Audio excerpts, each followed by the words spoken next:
8월 2일 날, 그러니까 지난해 8월 2일 날 이제 경북청이 그날 두 가지 말하자면 이제 회의, 두 종류의 회의가 있었던 것 같아요. 검토가. 네. 지금 말씀하신 대로 이거는 이제 사후잖아요. 네. 이제 국방부에서 가져간 다음에 지금 그때 통화가 된 거잖아요. 그때 네, 이제 그런 네, 얘기를 네. 하고 있잖아요. 네, 지휘부에서 네. 검토한. 네, 네. 근데 이제 사실은 그 전에 그날 오후에는 국방부에서 이제 요청이 와서 그걸 이제 돌려주냐 마느냐 이걸로 네. 좀 뭐 검토했다는 거죠. 했다는 거죠. 네. 그래서 그때도 지휘부가 검토를 했다는 건데 과연 지금 말씀하신 것처럼 그때 그 지휘부가 어느 선까지 연결돼 있는지 이건 지금 네. 저희가 전혀 알 수가 없죠. 알 수가 없죠. 그러니까 네. 수사를 해야 되는 거고 이거는 네. 지금 특검에서 가려져야 될 문제이기도 그러니까 합니다. 사전 사후 네. 다시 회수 그 서류 회수를 기준으로 수사 놓고 자료 봤을 회수를, 때, 네. 요 부분을 지난번에 이제 제가 경북청 그 강력 수사대장 오늘 네. 그 녹음 파일 공개하신 그 대화하신 분의 대화에 상관. 그렇죠. 그 사람의 네. 상관. 이 사람은 이제 그 밑에 팀장이고 네. 그 위에 상관이 이제 강력 수사대장인데 그분하고 그때 이제 이 문제에 대해서 좀 그때 인터뷰를 좀 했었거든요. 네. 그걸 좀 한번 잠깐 짚어보고 또 요 얘기를 이어갈게요. 네. 그거 좀 화면 좀 보여주세요. 경북경찰청 수사부장이 국방부 법무관리관으로부터 요청을 받고 지휘를 한 걸로 지금 이렇게 얘기를 하고 있어요. 자, 근데 이제 한간에는 자, 과연 경찰이 과연 그 정도의 어떤 선에서 움직였겠느냐? 또 다른 어떤 외압이 이 과정에 작용한 게 아니냐? 이제 이런 얘기가 있단 말이죠. 그래서 그 부분에 대한 문답이 좀 오고 갔습니다. 그래서 실무팀에서는 뭐 그런 부분은 잘 모르겠다. 그다음에 당신들은 그러니까 실무진에서는 그러면 그 당시에 반대를 안 했냐? 응? 해병특수사단에서 넘긴 걸 지금 저쪽 군 검찰에서 가져가겠다 했는데 여기에 대해서 어떤 반대 의견을 내지 않았나? 여기에 대해서는 노 코멘트를 하고 있어요. 그다음에 경북청장은 관여 안 했냐? 제가 사후 보고만 했다. 이런 취지로 얘기를 하고 있습니다. 예, 금방 지난번에 이제 그 경북청 강력 수사대장과 통화했던 내용인데요. 그날 이제 그 상황이에요. 그래서 지휘부 내부에서 어느 선까지 좀 전에도 말씀드렸지만 그 국방부 법무관리관실에서 처음에 법무관리관이 경북경찰청 수사부장 자 지금 통한 그 강력수사대장의 또 상관 거기로 처음에 연락이 왔다는 거잖아요. 그래가지고 이러저러한 이유로 그걸 좀 저희가 회수를 해야겠다. 뭐 이런 수사 협조 요청을 했고 그걸 가지고 이제 자기들 말로는 내부에서 그 좀 회의를 했다는 거예요. 시간이 좀 소요가 됐고 그 이후에 이제 실무진의 판단도 참고해서 결정을 내렸다. 근데 여기 이 뉘앙스를 들어보면 그 윗선에서 결정된 것 같아요. 자기들도 왜 그래 되는지 모르겠다. 자 이런 식으로 얘기를 하거든요. 지금 보면은 워딩은 수사부장이 판단을 했고 예. 경북경찰청장에게는 이제 사후 보고만 했다. 사후 보고했다. 이렇게 라고 얘기를 하는데 예. 이제 이게 누굴 보호하려는 게 보이잖아요. 그러니까 경북경찰청장을 보호하려고 하는 것 같아요. 그렇다고 책임이 없을까요?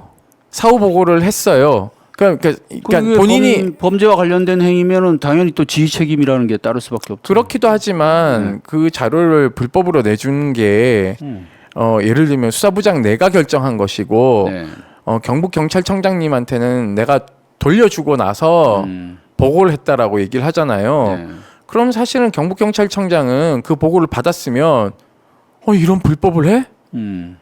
야 다시 가져와. 무슨 얘기를 하는 거야? 라고 얘기를 하는 게 맞죠.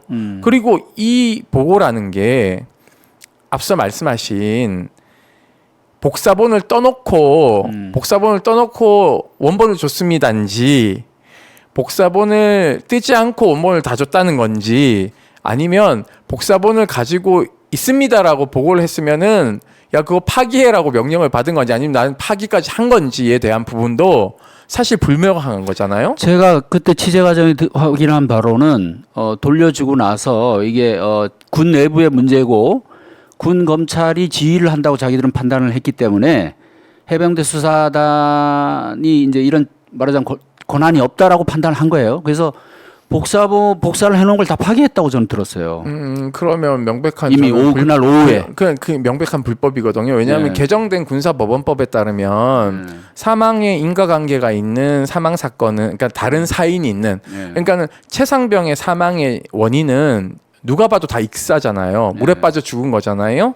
근데 문제는 갑자기 왜 임성근 사단장이 책임을 지냐라고 했을 때 안전장구 없이 물에 들어가게 했으니까 과실치사가 있다라고 하는 거잖아요. 이 판단을 경북경찰청 하지 않겠다는 거예요.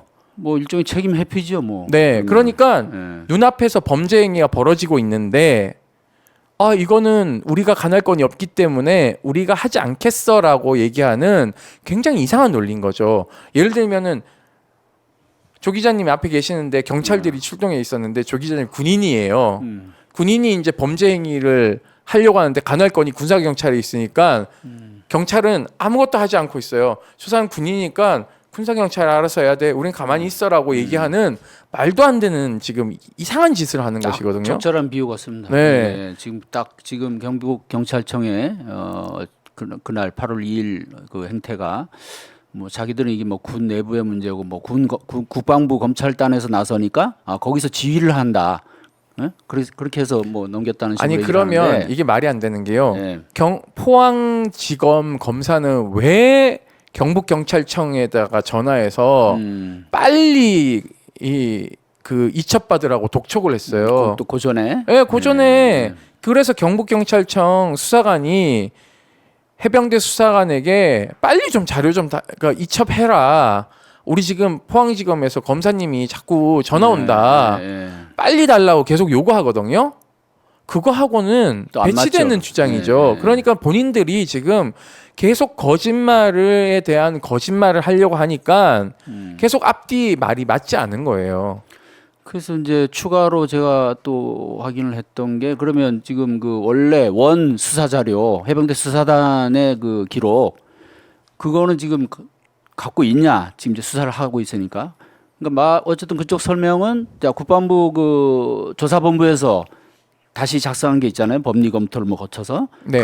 그 자료와 그다음에 원 해병대 수사단 자료 두 개를 그대로 다시 돌려받았다. 자기들이. 응? 그건 알 수 없는 거죠. 알 수는 없어요. 근데 설명은 일단 공식적인 입장 그렇게 얘기를 하더라고요. 자, 많은 분들이 지금 헷갈려하는 게요. 네네. 제가 이거 계속 얘기하고 있는데 해병대 수사단 박정훈 단장을 위시한 수사단이 수사를 해서 이첩한 자료가 있잖아요. 네. 이게 이첩 자료 1이라고 할게요. 네. 이첩 자료 1이 경북경찰청에 갔다가 다시 국방부 검찰단이 이첩 그러니까 수사 자료 1을 가져옵니다. 회수해 옵니다. 이건 어디가 있을까요? 국방부 검찰단에 있어야 되겠죠. 검찰단이 조사본부로 넘긴 건 아니고요? 안 넘겼습니다. 가지고 있습니다. 그게 이제 원본이네. 예, 네. 이게 수사 자료 그러니까 수사 자료 1입니다. 진짜 원본은 또 해병대 수사단에 원래 남아 있지 않아요? 남아 있는지 없는지는 저는 잘 모르겠습니다. 네. 근데 문제는 남아 있겠죠. 왜냐하면 있을 거라고 저는 들었는데. 국방부 검찰단이 회수한 자료를 가지고 있고 그러면은 국방부 조사본부라는 곳이 뭐냐면 모든 군사 경찰의 상위 기관이에요. 그러니까는 국방부의 군사 경찰의 최고 우두머리 집단이거든요. 여기가 수사를 다시 시작하잖아요. 그러면은 자료를 어디서 가져왔을까요? 해병대 수사단에서 가져온 겁니다. 원 자료 1에 대한 수사를 그리고 다 재가공을 해가지고 그 자료를 경북경찰청에 다시 줘요. 그러니까 군 검사가 이 얘기를 해요. 국방부 검찰단이 무단으로 수사자료 1을 탈취해 갔을 때 그 수사관에게 그 녹음 파일을 들어보면 처음부터 끝까지 다 모든 걸 다시 만들려고 한다. 무서운 일이 벌어지고 있다. 이 자료가 없어지지 않도록 잘 보관하라는 얘기를 해요. 그러니까 이거를요 다 조작하려고 가져간 거예요. 한마디로 얘기하면. 그러니까는 이게 지금 거대한 블랙홀과 같은 권력형 범죄라는 말씀을 드리는 겁니다. 그러니까 오늘 아까 뭐 기자회견 때도 이제 언급을 하셨지만 그 경북 경찰청이 왜 그렇게밖에 움직일 수가 없었느냐. 여기 저도 아까 저번에도 짚어봤지만 사실 그 제가 계속 물어본 거예요. 수사팀 내부에서는 수사실무팀에서는 반대가 없었냐? 어? 그 서류를 돌려주는 거에 대해서. 근데 거기에 대해서 명확한 답변이 잘 안 나와요. 네네. 그죠? 네. 근데 답변을 오늘 하잖아요. 기록 탈취와 항명 수사에 대해서 막 항의하잖아요. 네. 우리 지금 니네 기록 가져간 다음에 우리는 지금 압색당하고 있다. 우리가 왜 이런 범죄자 취급을 받아야 되느냐? 네. 라면서 되게 항의하잖아요. 네. 이 해병대 수사관이. 그러니까 경북경찰청 팀장이 눈물을 흘리면서 미안하다 이런 얘기를 하잖아요. 저는 여기에 모든 게 함축되어 있다고 생각합니다. 예, 미안하다는 얘기를 하는 이유가 무엇일까요? 결국 이게 정의가 무엇인지 알고 실제 진실이 임성근 사단장이 과실치사범이 맞고 우리가 수사해야 되는 거 맞고 우리의 가날이 있긴 한데 위에서 압력을 행사하니까 할 수 없어 라는 얘기를 눈물로 얘기하는 거예요. 그러니까요. 그게 이제 공개적으로 말로는 못한 거고. 그렇죠. 그러니까 이 눈물의 의미가 흐느끼는 게 무엇인지를 들어보셔야 되기 때문에 저희가 그것을 네. 오늘 녹음 파일을 공개한 것이거든요. 있으니까. 이게 그냥 워딩으로 나오잖아요. 그러면은 사람들은 이게 무슨 대화야라고 생각하실 겁니다. 근데 이게 감정이 어떤지 그리고 이 사람의 지금 심리적 압박을 도대체 어디서 받고 있는지 뭐가 두려워서 수사 관할권이 있음에도 불구하고 없다라고 얘기를 못하고 눈물을 흘리는지를 저는 이 경북경찰청 팀장과 당시 해병대 수사관이 나눈 대화에서 여실히 다 드러나고 있다고 생각합니다. 그러니까 지난번에 이제 그 강력수사대장은 그 부분에 대해서 일종의 노코멘트였거든요. 네. 우리 내부에서 그런 의견까지는 말씀드리기 곤란하다 이런 식으로 네. 얘기를 했어요. 그거를 자기들이 반대했다 안 했다 이렇게 언급을 안 하고 근데 그 부분이 오늘 그러면 그 눈물 흐느낌에 어떻게 보면 그 이제 실마리가 드러났다고 들어가 봐야겠네요. 있죠. 예, 이게 결국 외압의 증거라는 거죠. 아니 어느 수사관이 그렇게 전화를 받나요? 명확하게 아니면 아니라고 얘기를 해줘야죠. 아 저희에게 수사 관할권이 없습니다. 그래서 저희는 돌려보내기로 선택했습니다.라고 얘기하면 되는 거예요. 그런데 해병대 수사관에게 울면서 이야기하잖아요. 그것이 주는 의미는 압력이죠. 누구로부터 압력? 상부로부터의 압력. 더 큰 권력에서의 압력이라는 거죠. 그러니까 저희는 의심하지 않을 수 없다는 거예요. 그러니까 이 합리적 의심을 명확하게 풀 수 있는 거는 지금 현재 국정조사가 국회의장님이 오늘 지금 1분 뒤에 결정하시면 돼요. 네. 네. 상임위에서 해당 상임위에서 하시오. 아니면 특별위원회를 구성하시오라고 결정을 지금 1분 뒤에 하셔도 돼요. 회기와 관계없이. 근데 그걸 지금 관례상 여당이 반대하고 있다고 안 하고 계세요.